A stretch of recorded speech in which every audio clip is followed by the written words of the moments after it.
akan menjelaskan seperti yang di slide pertama ini, yaitu pengertian kekuasaan yudikatif. Kekuasaan yudikatif adalah salah satu cabang kekuasaan dalam suatu negara yang bertugas untuk menegakkan hukum dan keadilan.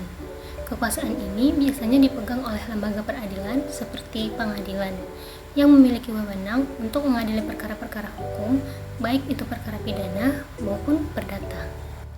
Selanjutnya, saya akan menjelaskan sedikit sejarah lembaga yudikatif di Indonesia. Sejarah lembaga yudikatif di Indonesia dimulai sejak masa kerajaan, di mana hukum adat dan sistem peradilan tradisional diterapkan. Setelah kedatangan penjajah, terutama Belanda, sistem hukum mengalami perubahan yang signifikan. Pada masa kolonial, Belanda memperkenalkan hukum barat dan mendirikan pengadilan yang berfungsi untuk mengadili warga negara Eropa dan pribumi secara terpisah. Setelah Indonesia merdeka pada tahun 1945, lembaga yudikatif diatur dalam Undang-Undang 1945 yang menegaskan pentingnya peradilan yang independen. Mahkamah Agung dibentuk sebagai lembaga tertinggi dalam sistem peradilan, diikuti oleh pengadilan-pengadilan di bawahnya. Pada tahun 2003, Mahkamah Konstitusi didirikan untuk mengawasi konstitusionalitas undang-undang dan menyelesaikan sengketa hasil pemilihan umum. Seiring berjalannya waktu, lembaga yudikatif Indonesia terus berkembang, berupaya untuk meningkatkan transparansi, akuntabilitas, dan perlindungan hak asasi manusia. Meskipun menghadapi berbagai tantangan, lembaga ini tetap berperan penting dalam menegakkan hukum dan keadilan di negara yang beragam ini. Baiklah, di slide ini saya akan menjelaskan apa saja sih lembaga-lembaga yang ada di lembaga yudikatif. Yang pertama yaitu ada Mahkamah Agung, di mana Mahkamah Agung ini merupakan lembaga peradilan tertinggi di Indonesia. MA memiliki wewenang untuk mengadili perkara kasasi, mengawasi pelaksanaan hukum, dan memberikan putusan akhir dalam sengketa hukum. Peradilan yang ada di bawah Mahkamah Agung ini terdiri dari beberapa jenis, termasuk peradilan umum, peradilan agama, peradilan tata usaha negara atau PT-UN, dan peradilan militer. Setiap jenis peradilan memiliki fungsi dan kewenangan yang berbeda dalam menjalankan kekuasaan kehakiman. Fungsi dan wewenang Mahkamah Agung ini diatur dalam beberapa undang-undang dan konstitusi. Berikut adalah beberapa sumber hukum yang mengatur fungsi Mahkamah Agung. Yang pertama yaitu ada Undang-Undang RI tahun 1945 pasal 24B.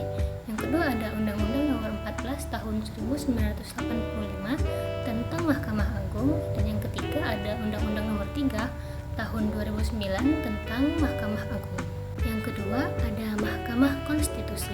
Mahkamah Konstitusi adalah lembaga peradilan di Indonesia yang memiliki tugas dan wewenang untuk menguji undang-undang terhadap Undang-Undang Dasar Negara Republik Indonesia tahun 1945 serta menyelesaikan sengketa hasil pemilihan umum.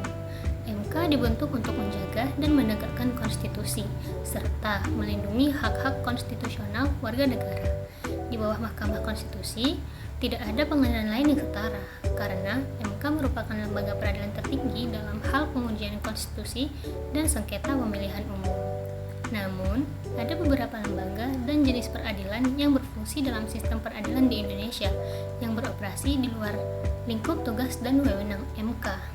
Fungsi dan wewenang Mahkamah Konstitusi diatur dalam Undang-Undang Dasar Negara Republik Indonesia tahun 1945 dan juga dalam undang-undang yang lebih spesifik. Berikut adalah beberapa ketentuan yang mengatur fungsi dari MK tersebut.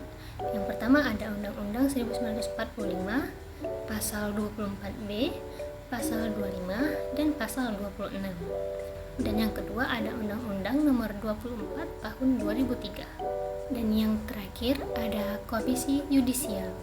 Komisi Yudisial adalah lembaga independen di Indonesia yang bertugas untuk menjaga dan menegakkan kehormatan, keluhuran, serta perilaku hakim.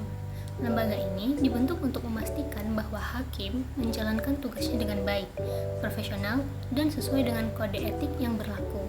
Komisi yudisial ini memiliki beberapa fungsi utama, antara lain melakukan pengawasan terhadap perilaku hakim, memberikan rekomendasi terkait pengangkatan dan pemberhentian hakim, serta menangani pengaduan masyarakat terkait pelanggaran yang dilakukan oleh hakim.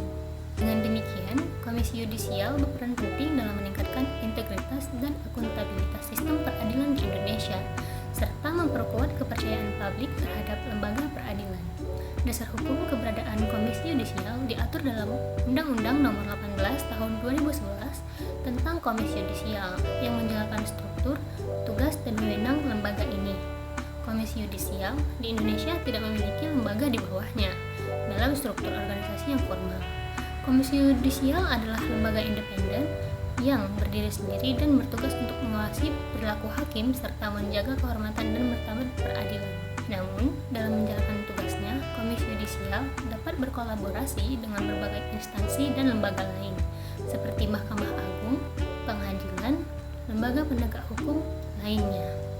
Dan fungsi Komisi Yudisial di Indonesia diatur dalam Undang-Undang Dasar Negara Republik Indonesia tahun 1945 dan juga dalam undang-undang khusus yang mengatur tentang Komisi Yudisial. Di antaranya adalah yang pertama adalah Undang-Undang 1945 Pasal 24B, yang kedua Undang-Undang Nomor 18 Tahun 2011, dan yang ketiga adalah Undang-Undang Nomor 48 Tahun 2009 tentang kekuasaan kehakiman. Baiklah, sekian presentasi dari saya. Apabila ada kesalahan dan kekurangan, saya mohon maaf. Saya akhiri dengan wabillahi taufiq wal hidayah. Assalamualaikum warahmatullahi wabarakatuh.